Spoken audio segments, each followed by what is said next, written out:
dear presidents and prime ministers of Africa, on behalf of the poor people of Africa, I send you this protest letter. We are angry. Yes, we the people are very, very angry.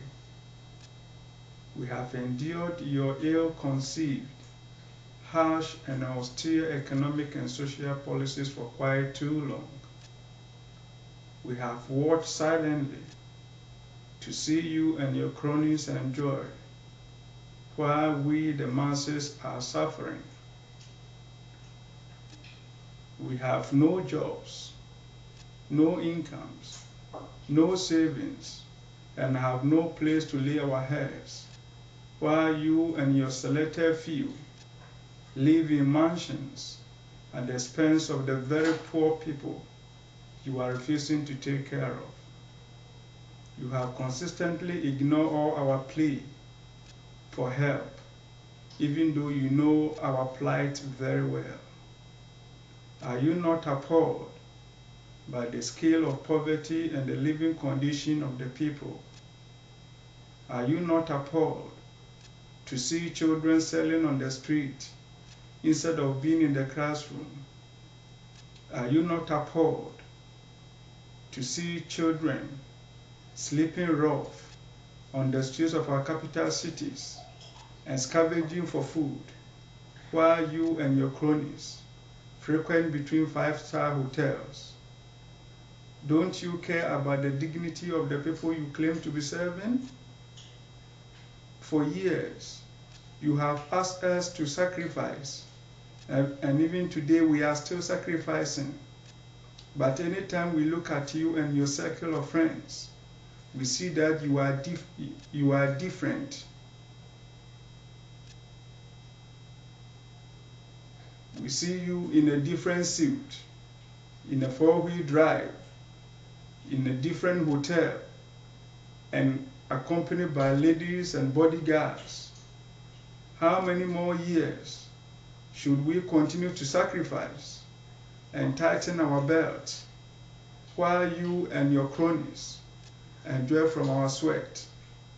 We cannot continue any longer. No, we cannot. We are tired of you who call yourselves leaders of the people. We are tired of the dictatorships, the media censorship, torture, forced imprisonment, wars, and the political instabilities. We are tired of being refugees. We are tired of seeing our children die of common preventable diseases. We are tired of sharing water from the same source with animals, water infested with bacteria and virus. We are tired of the lack of access to education, health, energy, food, medicines, shelter, and clothing. We are tired of having to work with cutlasses and hoes in this 21st century. We are tired of having to rely on nature to plant our crops. We are tired of having to plant without fertilizers. We are tired of having to use 18th century seeds that yield next to nothing. We are tired of having to endure poverty, starvation, diseases, humiliation, torture, oppression in your very hands. Above all, we are tired of your excesses. We are tired of your corrupt practices and the looting of the treasuries.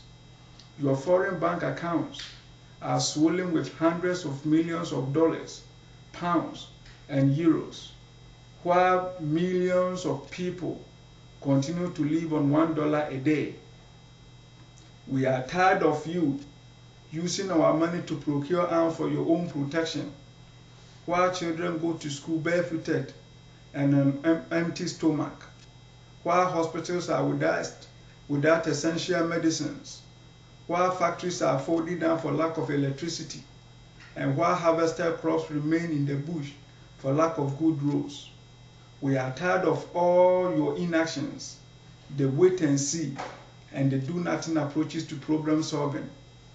There are many of you that we have not chosen or asked to lead us, yet are carrying themselves as our leaders. Such people we demand should retire and allow elections to take place immediately. We demand an end to the torture in Egypt and starvation in Ethiopia and Zimbabwe. We demand an end to the dictatorial rule in Libya, Egypt, Cameroon, Gabon, Zimbabwe, and Sudan. We demand an end to the instabilities in DR Congo, Sudan, Somalia, northern Uganda, Chad, and Madagascar. We demand an end to the genocide in Darfur and the killing of innocent children, women, and civilians. We demand an end to the official corruption and grafting in Nigeria, Gabon, Equatorial Guinea, Cameroon, Angola, DR Congo, Chad, South Africa, Kenya, and Guinea. We demand an end to the eroding of democratic values in Ethiopia, Zimbabwe, Nigeria, Mauritania, Guinea, Egypt, Guinea-Bissau, Equatorial Guinea, Cameroon, and Gabon. We demand an end to the injection of tribalism in our politics. We demand an end to the use of the continent as a hub for cocaine shipment to Europe. We demand better public services now. We demand better education, health, transport, and telecommunication infrastructures now. We demand affordable housing now.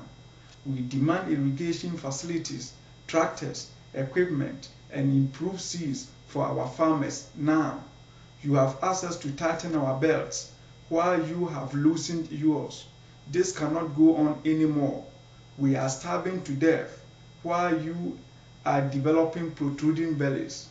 You are having lavish birthday parties while cholera and starvation is threatening us. Your greediness and insensitivity are forcing the best of your people to leave for greener pastures abroad.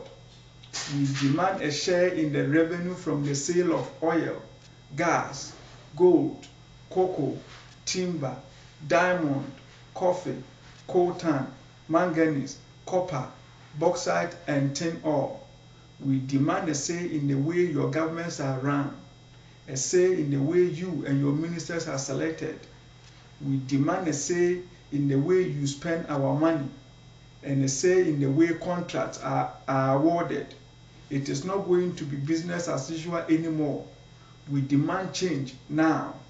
We demand probity and accountability now. We demand political action to solve the numerous problems facing the people in Africa. Look at the world around you.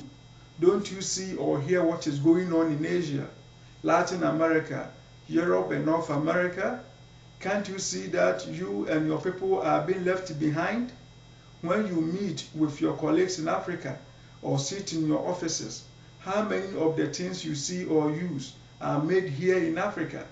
Aren't you ashamed that after 10, 15, 20, 30, or even 40 years in power, your people still use hoes and cutlasses for farming? Tools their forefathers used before they were colonized.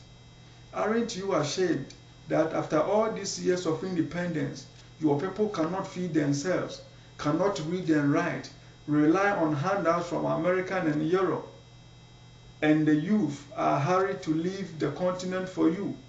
Can't you see? Well, a word to the wise is enough. But remember that you can fool some of the people all the time, and all the people some of the time, but you cannot fool all the people all the time. This is our message to you. We are forwarding a copy of this protest letter to the African Union, the UN General Assembly, the European Union, and the United States government. Thank you.